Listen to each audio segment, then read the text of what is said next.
Good day to all my friends here. Hope you're all doing well.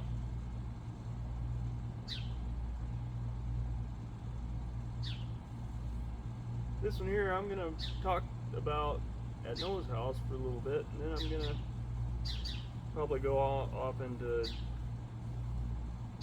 maybe stories of what's been happening around here in my world these days. But so I made a video a while back about Baker Street. It's a country squire blend that he had talked about, and then I bought some and I realized that I liked it a lot. So then I talked about it, and then he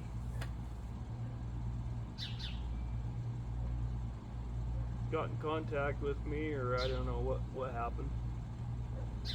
But anyway, he said he would send some that had some age on it, or maybe some that he'd even pressed.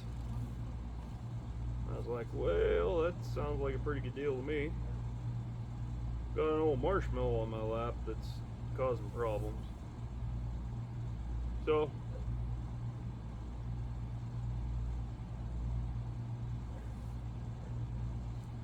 in the mail, I get this box,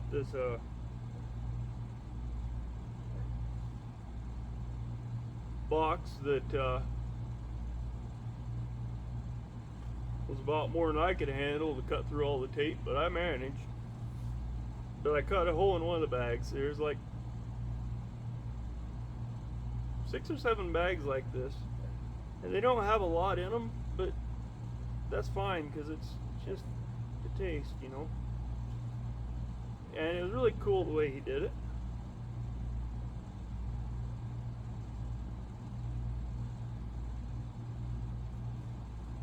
Because he put numbers on the bags, and I was like, oh wow, what good's that going to do me?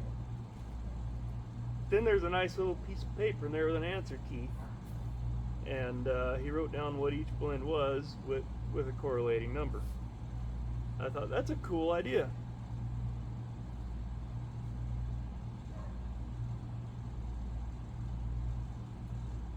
Right now I'm smoking a blend that he made up himself, and it's a good one. I don't know what he did for sure.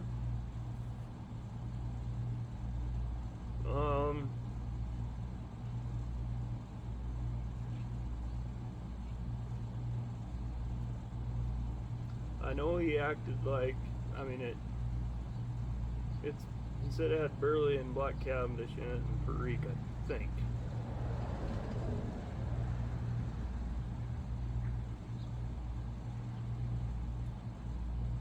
Tastes like he put a little bit of a flavoring of some kind in it.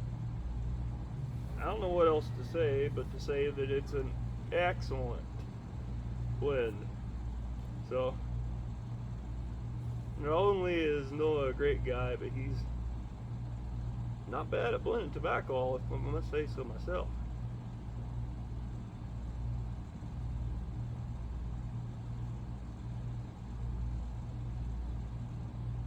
And this one here is one that I cut. This bag I cut a little hole in it when I was opening the box, and so I was like, well, I better smoke that one first. And it just so happens that's when it. This one here was a blend that he made up at home himself, and then he pressed it, probably in one of them pasta presses, I'm guessing. And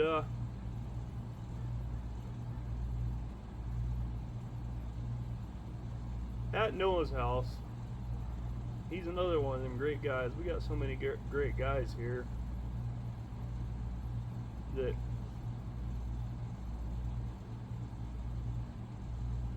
sometimes I wonder if I'm the only guy on here that ain't a great guy. I can be kind of a jerk sometimes.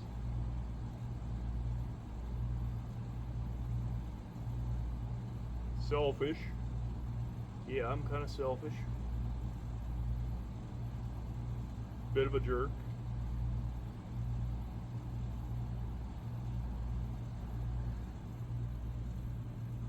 But I do have a lot of friends that love me, so I don't know. Maybe I'm not horrible. Anyways, that's beside the point. Thank you a lot, Noah. I love your tobacco review videos. Your gardening videos are great too.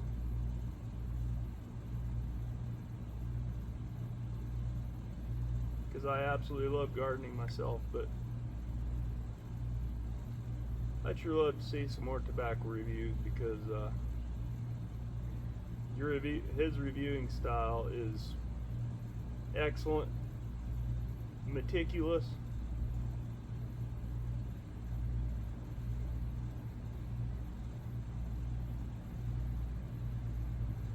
and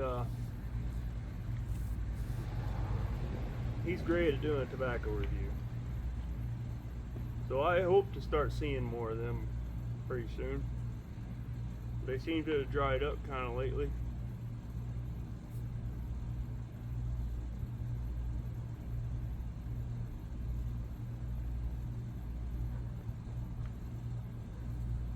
This is a tobacco that burns cool and stays lit good too.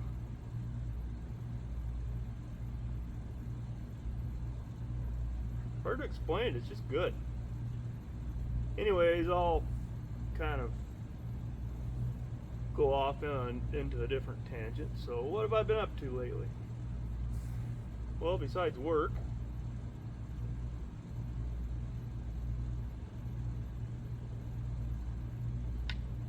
let's see, we had our fair around here in Rodeo the other night. That was a lot of, I went over there on the rodeo night because that was when they was going to have a band that they're not well known. They're a Wyoming based band,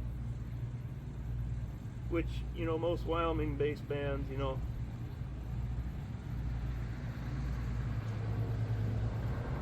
that I'm familiar with, they all come from a rodeo background. And this guy, he's a nice guy, really great. They're all great musicians, good band. And he used to be a bronco rider for quite a while.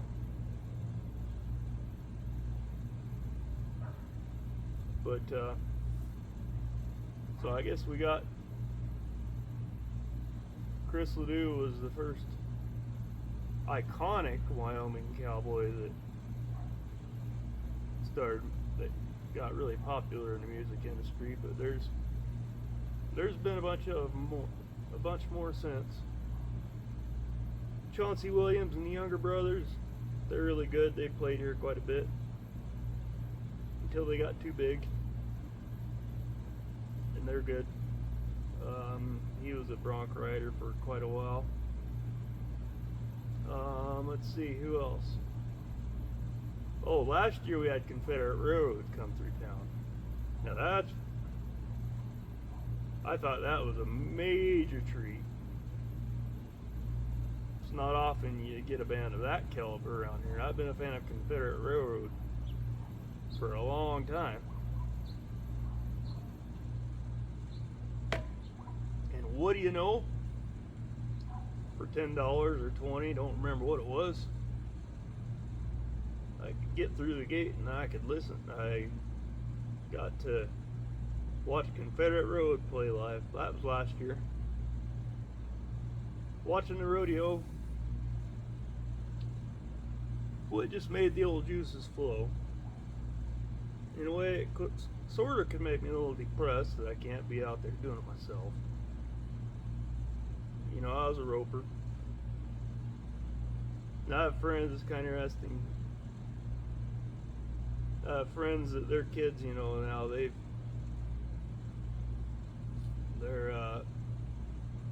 friends that have enough money to where they can provide, or they've got enough horses, they can provide really good quality horses to their kids to practice on and rope on, and then they even go to Arizona during winter. And you can go to team roping every day in Arizona in the winter time. So they get a lot of practice. But they were His kids. They had like they had like men's and ladies together. Men's and men and an adult and a kid together, and then adults. And that family, they almost swept the winnings, I think.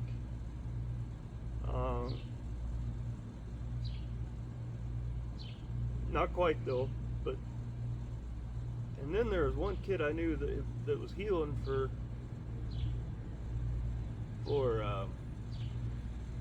one of my friend's sons.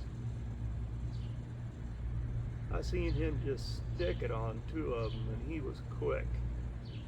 He's a kid too. I mean, he looked like he sure enough couldn't grow chin hair, I can tell you that.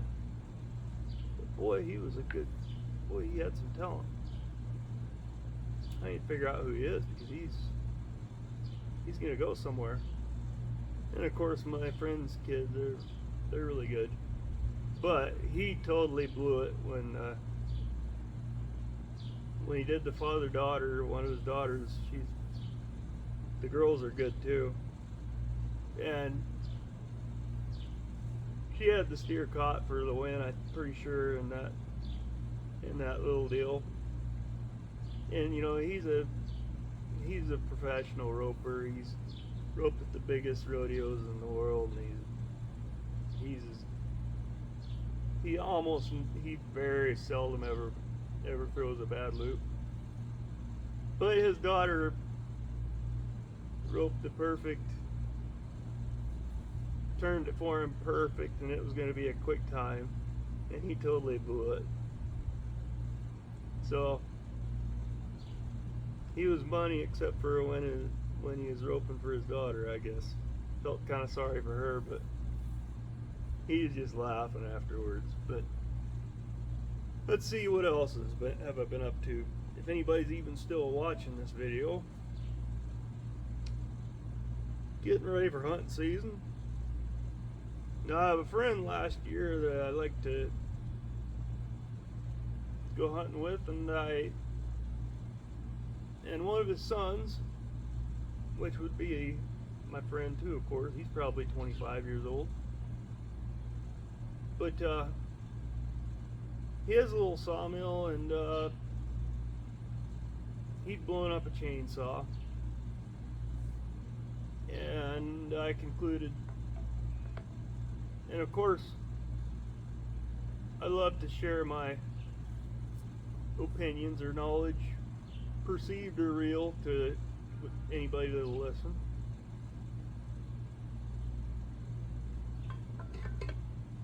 But there's one thing that I do know about it, probably about as much as a person can know about it, is how to run a chainsaw, because I did that for a long time. And so he burned it up because he didn't know how to sharpen a chain properly, and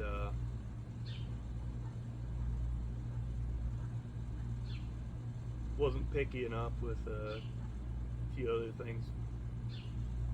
So I found a guy on the internet he could send it to get it fixed. He got it fixed. He got it back.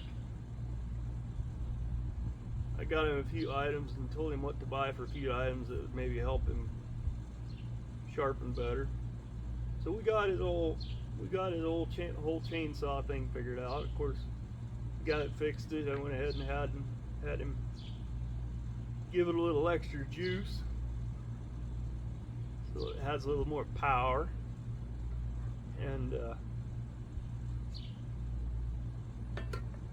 so he told me a while back, he said, I want to take you out to eat for all your help. Oh, plus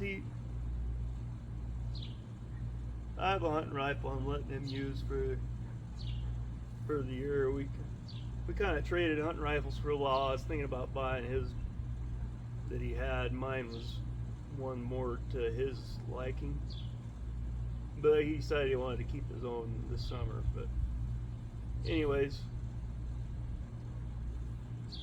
it wouldn't have been able to be a straight across trade anyway. But because mine is quite a bit more, quite a bit more than his. But I've left it with him, and he really shoots that thing really good. So I was over there helping him reload ammo, showing him how to reload ammo and stuff. So when he told me he wanted to take me out to supper, you know, or dinner or whatever you want to call it, to a restaurant, I said, well, I want to go out to your dad's place because they got a outside stone pizza making, or they can cook anything in it, but they cook mostly pizza. So figured out a day when it finally was going to work. We went out there, and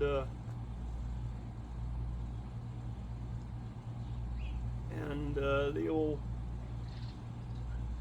we did some, I taught him how to, you know, some of my tips and tricks for reloading ammunition, and did a little shooting, and then we ate pizza and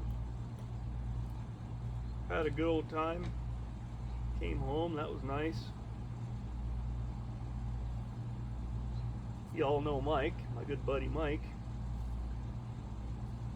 But one day he went fishing,